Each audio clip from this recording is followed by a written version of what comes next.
No one ever tells the true story when something is stuck up their butt. Doctors of Reddit, what is the most obvious lie a patient has ever told about their health history? I've had multiple women claim to not have had sex in years while holding their positive pregnancy tests in my hand.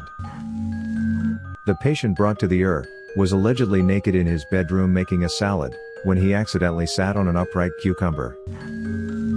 When I worked in a GYN office, a patient had a really nasty vaginal infection and we could see obvious claw marks in her canal. Her story? She had gotten out of the shower, laid on the back on the bed with her legs up, and lifted her cat up above her.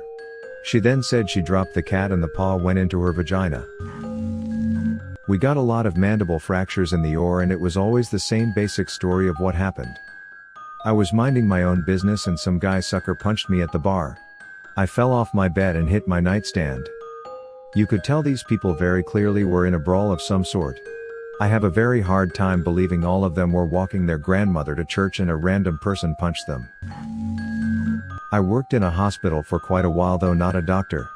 Normally it isn't lying about stuff deliberately. They are often convinced of what they're saying.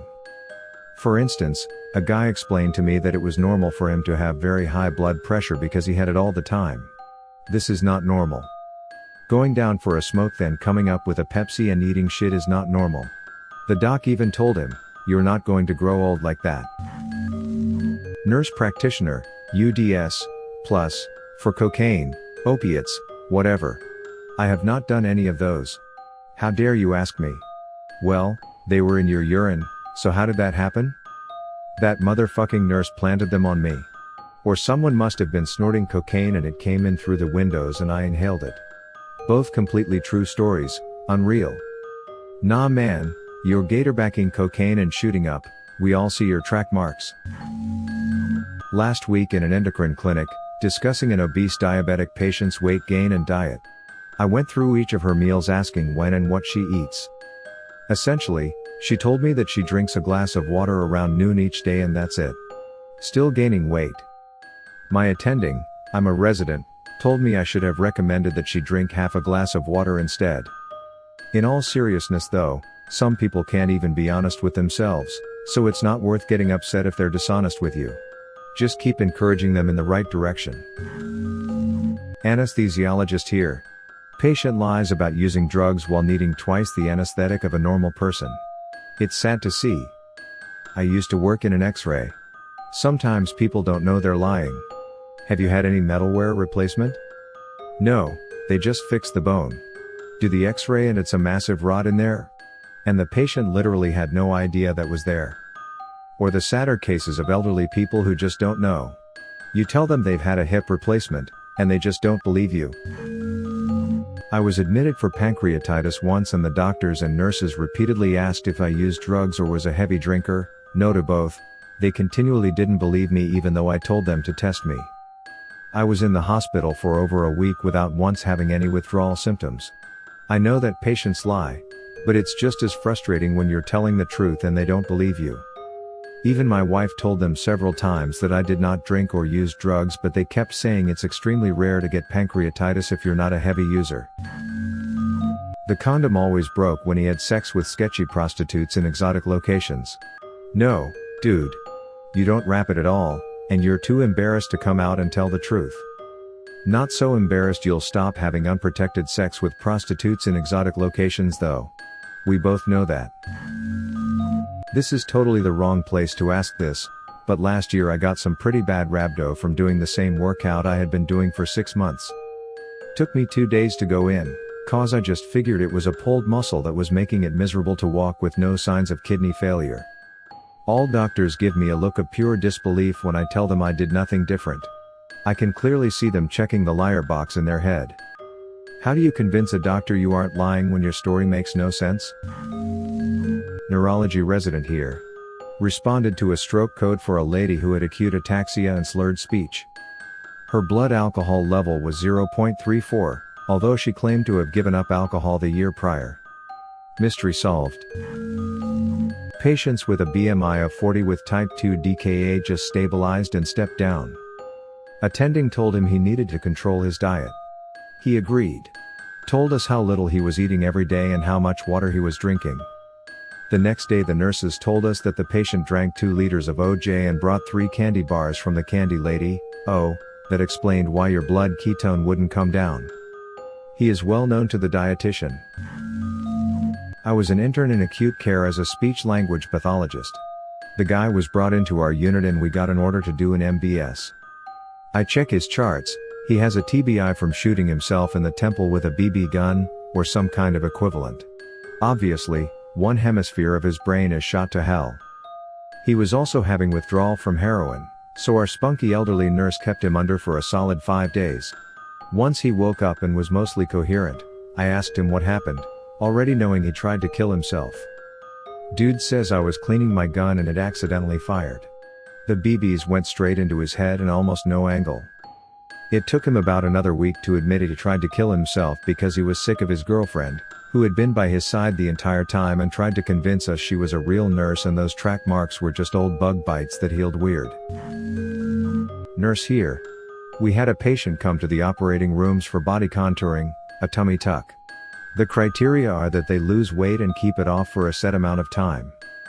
This lady got approved for her tummy tuck, was brought into the operating room. The surgeon went red. The patient told us she had gained 18 kilograms. Because she had her period 2 weeks ago. The guy was on a ladder outside his house working on the roofing.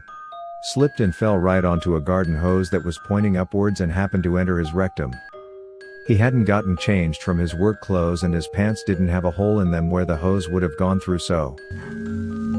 Early in the AIDS epidemic, one of my first patients told me he had sex with 3,000 others. Although I found it incomprehensible at first, I think in retrospect with the bathhouse culture back then, it could be possible.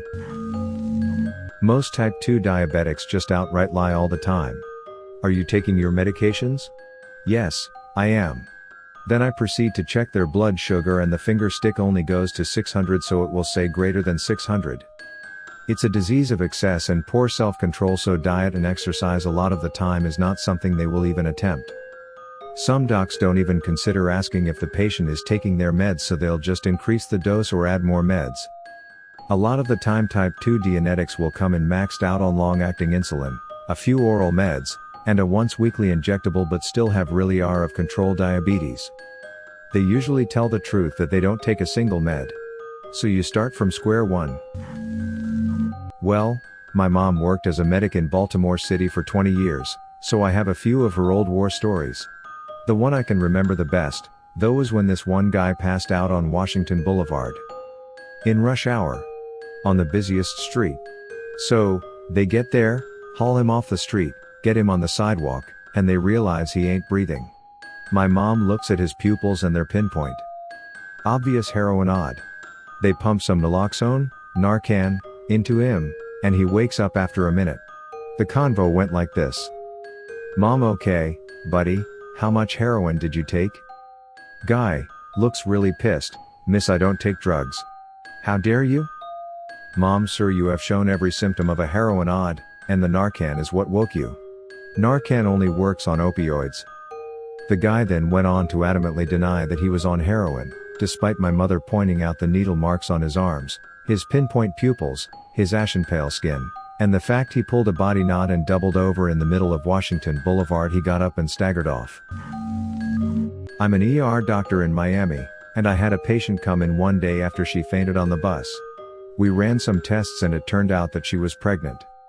She was so adamant that she was a virgin even though she was pregnant it seemed ridiculous. I thought she was lying for her mother's sake, so I suggested we speak alone, but she continued to say that she couldn't be pregnant because she'd never had sex. Anyway, turns out, she wasn't lying. She had gone to the OB-GYN for a good woman visit a few weeks earlier, and the doctor had artificially inseminated her by mistake when she was supposed to be doing a pap smear. That doctor lost her license, and my patient and her son are doing really well. She even ended up marrying the baby's father, and she's now a best-selling author. I heard she's actually going to write a telenovela about the whole thing sometime soon. EMT here. Whenever there's a passed out person in their home etc., you open the door and it reeks of alcohol. You then ask the patient if they had a drink and 99% of the time they'll be offended, with a shitton of schnapps bottles all over the place, and I'm sitting there, struggling to not get drunk just by the damn stench of the alcohol. Then we got the typical type 1 diabetic. Family calls cause he's sort of unconscious. I get there and you can already smell the acetone, the patient's clearly in a ketoacidosis coma.